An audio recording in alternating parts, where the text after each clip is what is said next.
On en vient à présent à la demande. Quelle est la demande qui est formulée dans ces fameuses bénédictions? On a parlé des 3 premières, passons aux suivantes. Quelles sont les demandes qui sont formulées? En fait, il y a 13 bénédictions intermédiaires, les Emtsayot, qui sont celles où se formulent les demandes faisant l'objet de la prière. Les différentes demandes formulées dans la prière ne sont pas personnelles comme on l'a précédemment dit. Elles concernent les besoins de la collectivité tout entière. Par exemple, celui qui prie pour être guéri de sa maladie, il demande en fait que soient guéris tous les malades d'Israël et il est inclus lui-même parmi eux. C'est-à-dire qu'il ne mérite d'être peut-être guéri que parce qu'il s'inclut dans la totalité des malades. Il est d'usage d'expliquer que les demandes se répartissent en 2 groupes. Le premier comprendrait des bénédictions personnelles, par exemple, qui fait grâce de la connaissance à Honen Adat, ou alors le retour à la Torah, alors c'est Bichouva, ou alors c'est la Halanu Abinu Gahadanu, ou alors la délivrance. La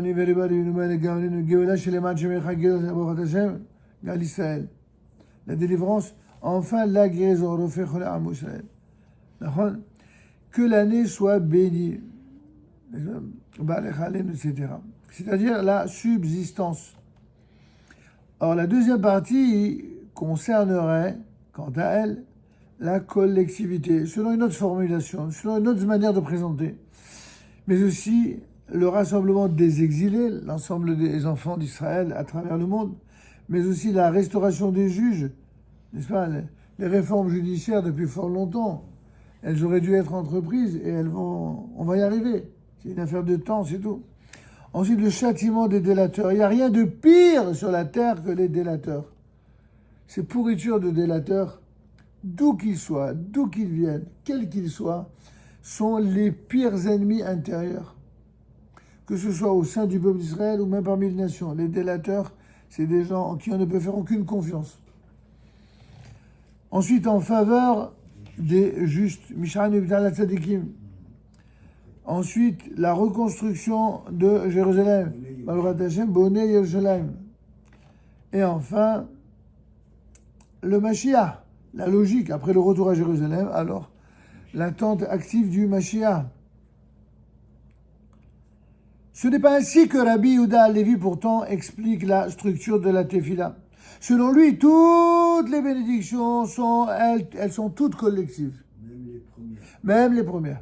Ainsi, la Tefila implique tout Israël. Quand je prie, certes, je prie parce que j'ai l'obligation, moi, de prier, mais je ne prie pas que pour moi. Je prie pour ma femme et mes enfants, je prie pour les gens de la communauté, pour le clan d'Israël, je prie pour ceux qui ne prient pas. Oui, bien sûr. Mais on prie toujours pour la collectivité. La Tefila implique tout Israël, le repentir et le pardon de tous, etc.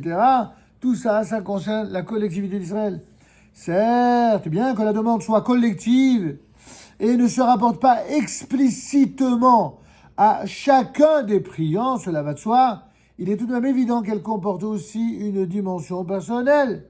Elle vise au sein de la collectivité l'homme individuel debout en prière avec sa propre équation personnelle.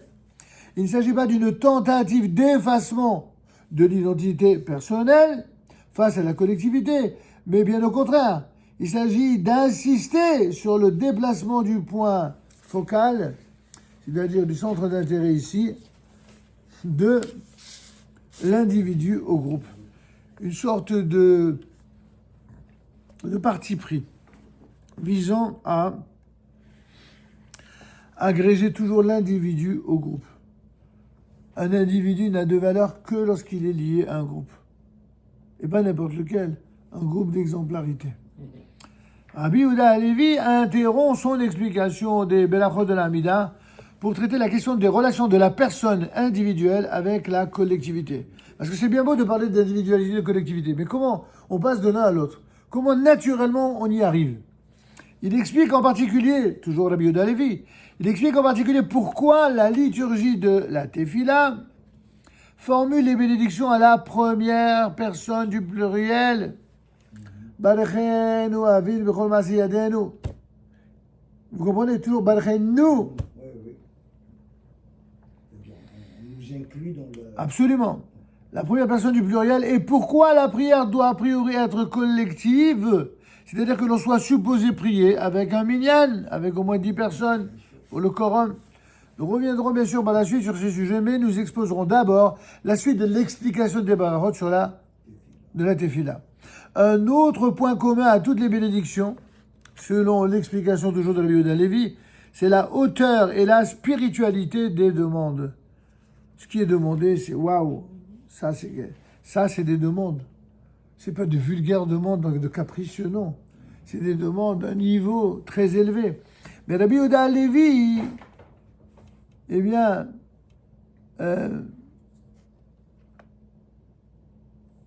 nous fait remarquer que si de prime abord ces demandes semblent simplistes, lui, il en donne une explication extraordinaire qui met en évidence leur caractère absolument sublime.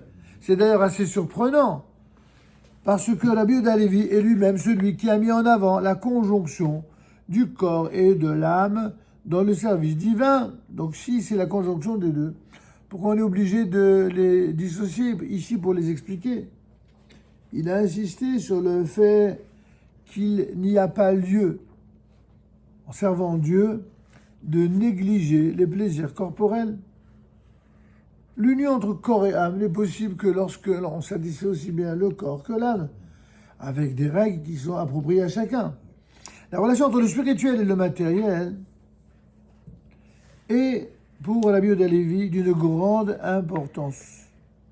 Et pourtant, il explique que dans la bénédiction de la Tefila, les demandes qui sont formulées par l'homme visent très haut, à la spiritualité la plus haute. Ici, le Rav Boshko nous fait une remarque structurelle, où il affirme que Rabbi Yehuda Halevi, il a réparti les bénédictions dites intermédiaires, Emtsaïm, en couples de bénédictions.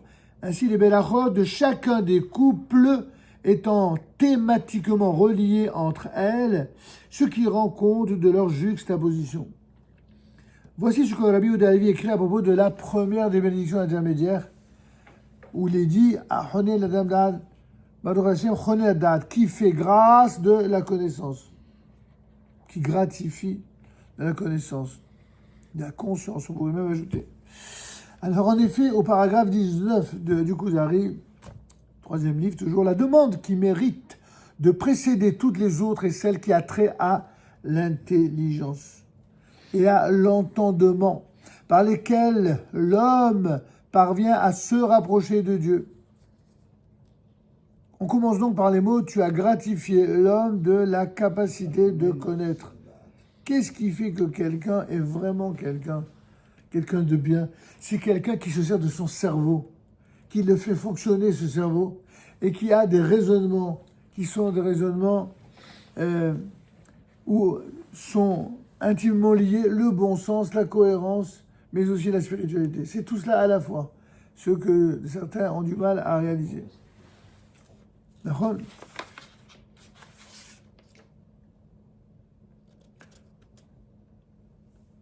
On va s'arrêter là pour ce soir. La prochaine fois, vous me rappellerez, nous reprenons à la page 81 avec le paragraphe 19. Alors on recommencera, on reprendra par là où on s'est arrêté ce soir. C'est donc une étude à suivre. C'est ce que la mise vote.